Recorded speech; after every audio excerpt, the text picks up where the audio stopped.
को हम इस प्रकार से गा कर के भी याद कर सकते हैं। राम रामो रामा प्रथमा, रामं रामो रामान् द्वितीया, रामेण रमाभ्यां रामै तृतीया, रामाय रमाभ्यां रामेभ्यः चतुर्थी, रामात् रामाभ्यां रामेभ्यः पंचमी, रामस्य रामयो रामाणां षष्ठी, रामे रामयो रामेषु सप्तमी। हे रामो हे रामा संबोधन। नमस्कार। संस्कृत व्याकरण के अंतर्गत आज हम राम शब्द के बारे में पढ़ेंगे। राम शब्द अकारांत पुल्लिंग। राम शब्द अकारांत में क्यों आता है? क्योंकि जो ये राम शब्द है ये राम है, इसका अंतिम स्वर ए है, इसलिए इसे अकारांत शब्द कहते हैं। और ये पुल्लिंग में है।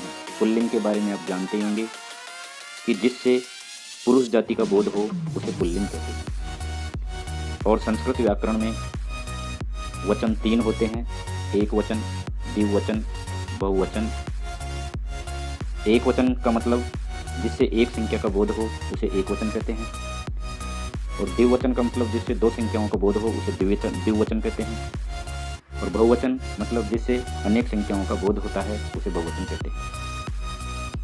संस्कृत व्याकरण में 8 विभक्तियाँ होती हैं, जिसमें से प्रथमा, द्वितीया, तृतीया, चतुर्थी, पंचमी, षष्ठी, सप्तमी, संबोधन। 8वीं विभक्ति को हम संबोधन कहते हैं। राम के शब्द रूपों को हम आसानी से याद कर सकते हैं, बस थोड़ा सा ध्यान देना जरूरी है। प्रथमा विभक्ति के रूप बनते हैं, एक वचन में राम है, द्विवचन में रामौ और बहुवचन में रामः। एक वचन में राम है, द्विवचन में रामौ और बहुवचन में रामः। प्रथमा एक वचन में राम के अंत में विसर्ग लगा हुआ है, तो ये किसका रूप है? प्रथमा एक वचन का। ऐसे ही हम बालक का प्रथमा एक वचन का रूप बना सकते हैं, बालक है। श्याम का बना सकते हैं, श्याम है, ऐसे विसर्ग लगा करके। द्विवचन का रूप है रामौ, प्रथमा द्विवचन का रूप है रामौ। इसमें आपको शब्द के अंत में औ दिखाई देगा। क्या दिखाई देगा? औ दिखाई देगा। वो प्रथमा विभक्ति द्विवचन का रूप होगा।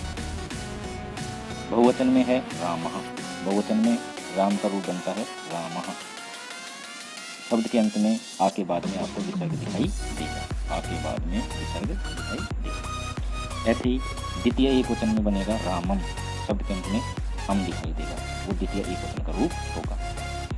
द्वितीय द्विवचन में रामौ बनेगा, वही प्रथमा द्विवचन की तरह। प्रथमा और द्वितीय द्विवचन में एक ही रूप होते हैं, राम के रामौ, दोनों में एक ही रूप होते हैं रामौ, प्रथमा द्विवचन में भी और द्वितीय द्विवचन में भी। फिर है उसके बाद में द्वितीय बहुवचन में रामान बनता है, राम के अंत में आन लग जाएगा। द्वितीय बहुवचन में राम के अंत में क्या लग जाएगा? आन। जो भी अकारांत शब्द है उसके अंत में द्वितीय बहुवचन का रूप बनाएंगे तो आन लगा देंगे। जैसे बालक का क्या हो जाएगा द्वितीय बहुवचन में? बालकान। क्या हो जाएगा? बालकान। इस प्रकार से हम अकारांत पुल्लिंग के और भी रूप बना सकते हैं। ऐसे ही तृतीय एक वचन में रूप बनेगा रामेण। अब यहाँ पे तृतीय एक वचन में ण दिखाई दे रहा है। क्या दिखाई दे रहा है? ण। तो कहीं पे तो क्या है, आपको न देखने को मिलेगा और कहीं पे आपको ण देखने को मिलेगा। तो इसका नियम यह है कि जिस शब्द में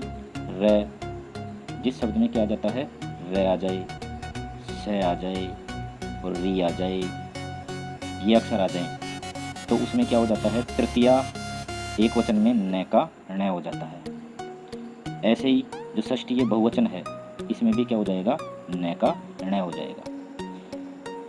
फिर है तृतीया, चतुर्थी और पंचमी द्विवचन में क्या बनेगा? रामाभ्याम। शब्द के अंत में क्या जुड़ जाएगा? आभ्याम जुड़ जाएगा। जैसे बालकाभ्याम, वो भी तृतीय, चतुर्थी, पंचमी द्विवचन के रूप होंगे। ऐसे तृतीय बहुवचन में बनेगा राम का रामई। शब्द के अंत में आई लग करके और उसमें विसर्ग लगा देंगे, रामई बन जाएगा। रामई कौन सी विभक्ति का रूप है? तृतीय विभक्ति का रूप है, वचन बहुवचन का। ऐसे ही चतुर्थी विभक्ति एक वचन में राम का रामाई, रामाई बन जाता है, यानी कि शब्द के अंत में क्या जुड़ जाता है? आई जुड़ जाता। और चतुर्थी द्विवचन में रामाभ्याम है ही। चतुर्थी और पंचमी बहुवचन में शब्द के अंत में क्या जुड़ जाता है, एव्य जुड़ जाता है, एव्य। तो क्या बन गया, रामेभ्य। क्या बन गया, रामेभ्य। चतुर्थी और पंचमी बहुवचन का रूप रामेभ्य बन गया। ऐसे ही पंचमी एक वचन का रूप बनेगा रामात्, शब्द के अंत में आत जुड़ जाएगा, रामात्। और पंचमी द्विवचन में रामाभ्याम, पंचमी बहुवचन में रामेभ्य। षष्ठी एक वचन में रामस्य, शब्द के अंत में श लग जाता है, वो षष्ठी एक वचन का रूप माना जाता है। षष्ठी और सप्तमी द्विवचन में क्या बन रहा है, रामयो, शब्द के अंत में क्या लगा हुआ है, अयो और विसर्ग लगा हुआ है, तो किसका रूप होगा, षष्ठी और सप्तमी द्विवचन का रूप होगा। ऐसे ही बालकयो, तो वो भी किसके रूप होंगे, षष्ठी और सप्तमी द्विवचन के रूप होंगे। अब जो ये रामानाम दिखाई दे रहा है, ये षष्ठी बहुवचन का रूप है। यहाँ पे शब्द के अंत में क्या लग जाता है, आनाम लग जाता है। क्या लग जाता है, आनाम। अब यहाँ पे राम में र होने के कारण न के क्या कर दिया, न कर दिया। फिर है सप्तमी एक वचन में रामे बनता है, यानी कि शब्द के अंत में क्या लग जाता है, ए लग जाता है। सप्तमी द्विवचन में रामयो बनता ही है, और सप्तमी बहुवचन में रामेशु, शब्द के अंत में क्या लग जाता है, एशु लग जाता है। संबोधन में हे राम और संबोधन वाचक चिन्ह लग जाता है।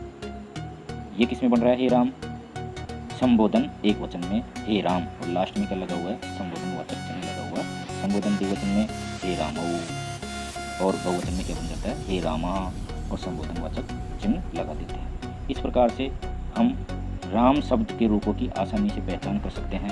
इनके साथ इनके तुल्य ही चलेंगे, और भी जितने भी अकारांत जो शब्द हैं वो इनके राम के अनुसार ही चलेंगे। जैसे अकारांत है, श्याम है, बालक है, ये क्या है, अकारांत शब्द है।